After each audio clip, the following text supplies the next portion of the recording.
Good morning Maranatha, kita bersyukur sudah berada di tahun 2025.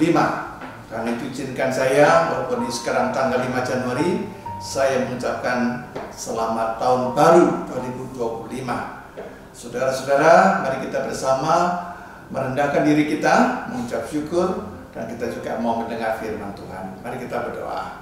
Bapak Surgawi yang Maha Baik, kami bersyukur bahwa kami telah berada di tahun 2025.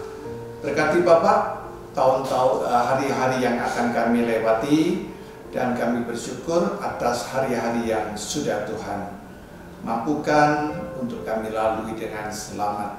Karena itu kami ingin belajar dan mendengarkan firman Tuhan di minggu pertama tahun baru 2025. Kami juga mau mendengar firman Tuhan.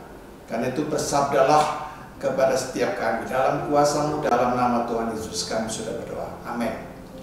Saudara-saudara yang dikasihi oleh Tuhan, kita akan membaca dari kitab Nabi Yeremia pasal 31 ayat 7 sampai 14. Yeremia 31 7 sampai 14, dan saya membaca pada ayat 8. Firman Tuhan, sesungguhnya aku akan membawa mereka dari tanah utara dan akan mengumpulkan mereka dari ujung bumi. Di antara mereka ada orang buta dan lumpuh.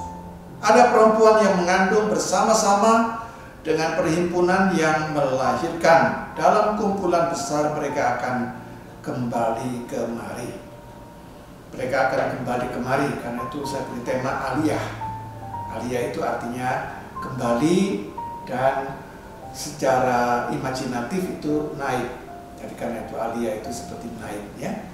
Kalau saudara pernah mendengar kata naik haji, itu sebenarnya juga dari konsep Aliyah. Aliyah itu naik, ya, ke kota yang lebih tinggi, Yerusalem.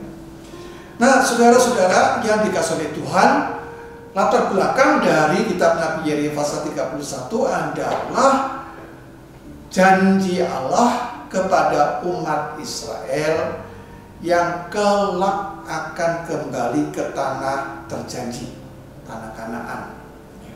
Nah, saudara-saudara, kenapa mereka dijanjikan akan kembali atau aliyah ke tanah Kanaan, pusatnya di Yerusalem? Karena sebelumnya mereka adalah umat yang terpencar. Karena itu muncul satu istilah Israel atau Yahudi diaspora.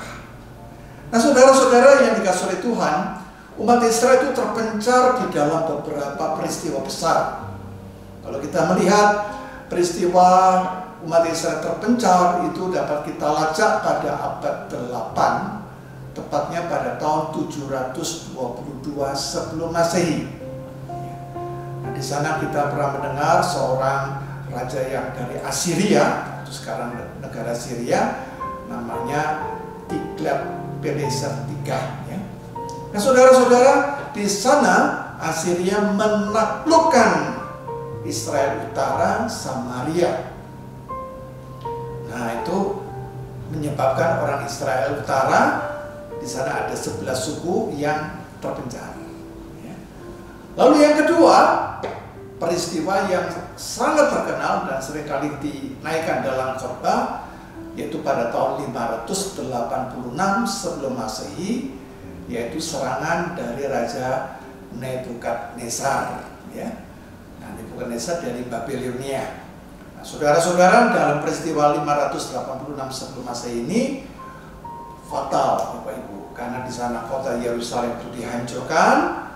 Lalu orang-orang Yahudi, anak-anak muda, ya khususnya, dan orang-orang terpelajar dibawa ke Babilonia atau ke Irak pada zaman sekarang. Ya. Dan mereka ada di sana hampir cukup lama, hampir 70 tahun. Itu gelombang besar, ya, 586 sebelum Masehi. Lalu ada gelombang ketiga yang lebih dahsyat lagi, dan itu pun juga seringkali juga disebutkan dalam firman Tuhan dalam khotbah, yaitu pada tahun 70 Masehi, ya, atau lebih tepatnya 37 tahun setelah Yesus naik ke surga. Ya, Yesus naik ke surga 33, 34. Berarti ada kemungkinan 36-37 tahun kemudian kota Yerusalem dihancurkan oleh tentara Romawi. Bait Allah dihancurkan juga, ya, sekarang tinggal tembok ratapan. Nah, pada waktu itu lebih banyak lagi orang Israel yang menjadi diaspora. Lalu gelombang terakhir adalah yang jarang disebut, ya, tahun 132 Masehi. Ya, tapi ini pemberontakan yang terkenal, namanya pemberontakan Bar Kokhba. Ya, pemberontakan Bar Kokhba, sehingga saudara-saudara orang Romawi ini jengkel banget bagaimana memusnahkan orang Yahudi ini, ya, yang suka melawan, memberontak, tidak mau dipimpin. Ya tentu saja tidak mau dipimpin orang asing, begitu ya. Nah, karena itu nama Yerusalem itu disebut dengan Aelia Capitolina, ya, Capitolina. Ya. Nah, dari sana Aelia Capitolina itu kemudian diganti Palestina. Ya. Nah, ini sangat banyak orang yang salah mengerti. Palestina itu adalah nama Israel itu dinamakan Palestina. Memang pemerintah Romawi supaya menghapus nama Israel. Ya. Jadi sebenarnya penduduknya Palestina yang asli siapa? Ya, orang Yahudi. Ya. Tidak ada itu orang Palestina, itu tidak ada. Nah, tapi adalah orang-orang Arab yang datang di Israel, mereka disebut orang Palestina, begitu ya. Palestina itu nama daerah, ya. Dan di diaspora 132 itu lebih dahsyat lagi, lalu orang Israel ini terpencangnya ke mana-mana, Bapak Ibu, ya. Banyak ke Eropa, ya, ke Afrika, ya, sebagian Asia, begitu ya. Ada juga di India, begitu ya. Nah, saudara-saudara, lalu di sini ada sebuah nubuat. Yesaya 31 ayat 8 menyatakan, sesungguhnya aku akan membawa mereka dari tanah utara dan akan mengumpul mereka dari ujung bumi. Di antara mereka ada orang buta, lumpuh, perempuan mengandung bersama-sama dengan perhimpunan yang melahirkan dalam kumpulan besar. Mereka akan kembali kemari. Nah, kumpulan besar akan kembali kemari ini dianggap sebagai sebuah peristiwa aliyah besar. Nah, saudara-saudara, ini menjadi sebuah nubuat dan saya kurang tahu apakah dengan kepulangan orang-orang Israel pada tahun-tahun yang sekarang sedang terjadi ini merupakan bagian dari nubuat. Ya. Tetapi poinnya adalah Allah itu mencintai umatnya. Jadi tidaklah benar kalau kita itu mengutuk sebuah bangsa, saudara-saudara. Ya, saya harapkan pemerintah juga tidak gampang melakukan kutuk kepada orang Israel. Ya. Itu tidak sikap yang tidak tepat. Ya. Kita harus menegakkan Pancasila. Di situ ada kemanusiaan yang adil dan beradab. Ya. Jadi kita harus melihat, ya, ada tindakan-tindakan yang keras. Tapi ingat, perang ini juga dimulai dari serangan kepada orang Israel. 2100 dibunuh begitu, ya, saudara-saudara bisa membayangkan. Ya. Intinya kita tidak menginginkan sebuah konflik pertikaian, apalagi perang. Ya. Jadi siapapun penyebab penimbul perang kita harus kutuk. Ya. Nah, kita ingin membela satu kata saja, kemanusiaan. Maka di dalam konteks ini aliyah diberikan makna yang lebih kuat, yaitu pemulihan kemanusiaan. Dan ini ya poin penting, karena di dalam firman Tuhan dikatakan di antara mereka ada orang buta dan lumpuh, ada perempuan yang mengandung. Nah, ini menyangkut soal kemanusiaan, humanitas, saudara-saudara. Oleh karena itu, saudara-saudara, saya sebagai pendeta juga mau melihat bahwa peristiwa aliyah bukan hanya peristiwa fisik kembalinya orang-orang Yahudi ke tanah terjanji atau ke Yerusalem, tetapi saya melihat dalam perspektif yang baru. Karena sesungguhnya di dalam iman Kristen, Kristus adalah manifestasi Yerusalem yang baru. Nah, karena itu peristiwa aliyah yang saat ini terjadi Harus kita lihat bagaimana orang dari seluruh penjuru dunia, dari utara, selatan, barat, timur, ya, semuanya datang berduyun-duyun kepada Kristus. Nah, apa yang mau dikatakan? Itulah doa kita, supaya semua bangsa datang dan percaya kepada Kristus dan mereka tunduk kepadanya, karena Kristus berkata di dalam Matius 28 ayat 18, kepadaku telah diberikan segala kuasa, baik di surga maupun di bumi. Nah, saudara-saudara, karena itu kita semua dipanggil di tahun 2025 ini memberitakan Kristus.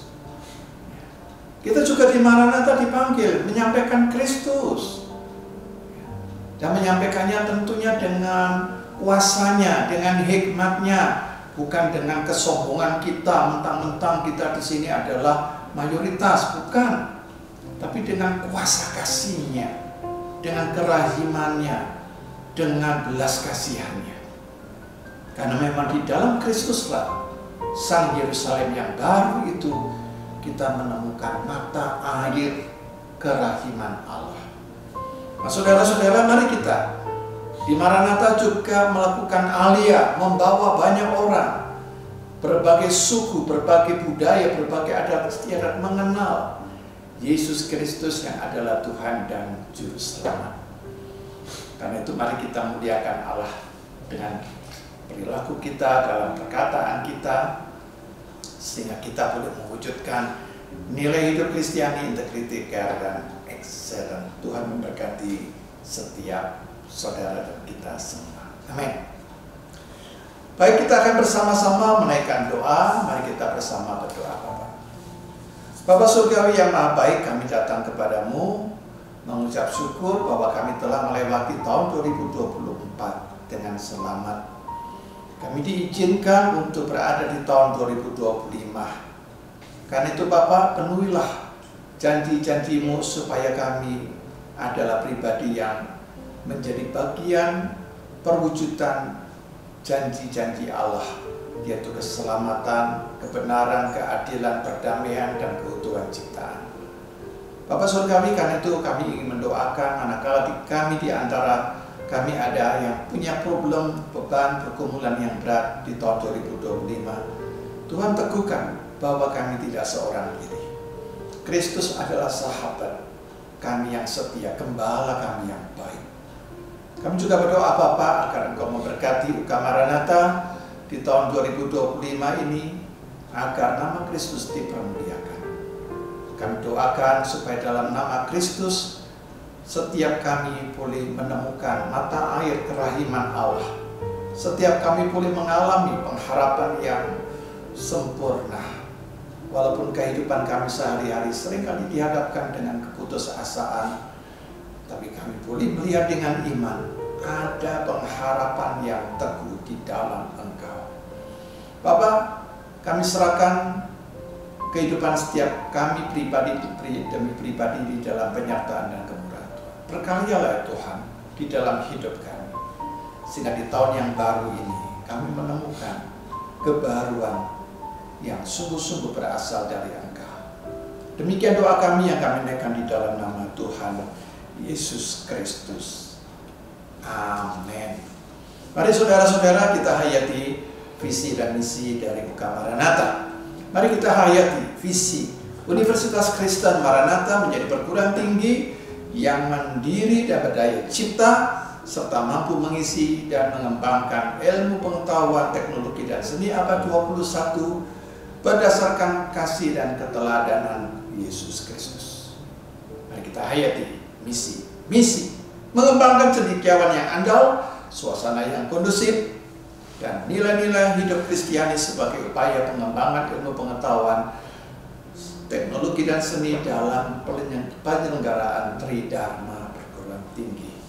Mari saudara-saudara dengan semangat yang baru, dengan berkat Tuhan, dengan firman-Nya, untuk membawa kita alih naik ke atas di dalam kemuliaan Tuhan, kita boleh menghayati nilai hidup Kristiani, integrity, care, excellent,